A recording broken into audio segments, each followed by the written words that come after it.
Hi friends, இன்னைக்கு நம்ம வீடியோவில் வந்து என்ன பார்க்க போகிறோம் அப்படின்னு பார்த்தீங்க அப்படின்னா இந்த ஃப்ரிட்ஜை பற்றி தான் பார்க்க போகிறோம். இந்த ஃப்ரிட்ஜு வாங்கி பார்த்தீங்கன்னா வந்து ஒரு 16 வருஷம் இருக்கும். இந்த ஃப்ரிட்ஜ் இப்போ போயிடுச்சு. இப்போ வந்து இது நான் ஒரு 5000 ரூபா லாஸ். ஏன் அப்படின்னா என் வீட்டுக்காரெலாம் ஒரு வேலை தெரியாமல் பண்ணிட்டாப்புல. வாங்க இது நான் என்னென்னு சொல்கிறேன். பக்கத்தில் இதில் வந்து இந்த ஃப்ரீசர் பாக்ஸில் வந்து ஐஸ் கட்டி வந்து அவர் வந்து ஒர்க் போயிட்டு வரப்போ வந்து ஐஸ் கட்டி வந்து ஒரு நாள் நிறைய சேர்ந்துருச்சு. நான் அப்போ கிச்சனில் ஒர்க் பண்ணிட்டு இருந்தேன். அப்போ வந்து அவர் என்ன பண்ணாருன்னா மதியோதியே வச்சு ஃபுல்லாக ஐஸ் கட்டி வந்து எடுக்கிறங்கிற பேரில் குத்தி விட்டாரு.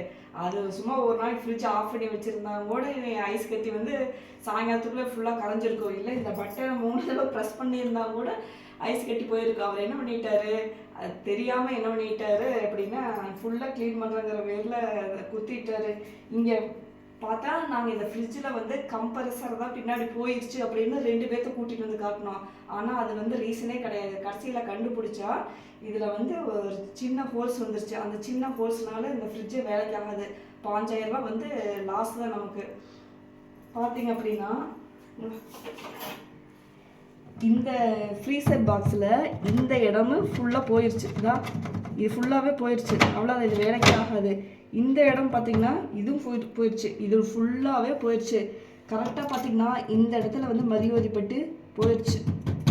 இது போய் இந்த பாக்ஸில் இந்த சைடு இருக்கிற மாதிரி இந்த சைடு இருக்குது ஃபுல்லாகவே எல்லாம் கட் ஆயிடுச்சு.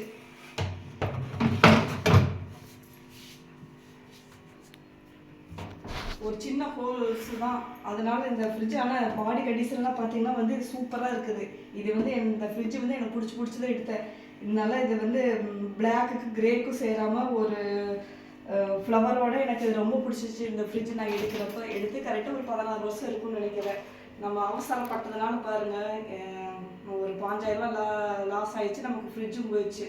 நிதானமாக நம்ம இருந்திருந்தோம் அப்படின்னா இந்நேரம் ஃப்ரிட்ஜு போயிருக்காது இருந்திருக்கும். இதனால தான் வந்து இப்போ வந்து 5000 ரூபா லாஸ்.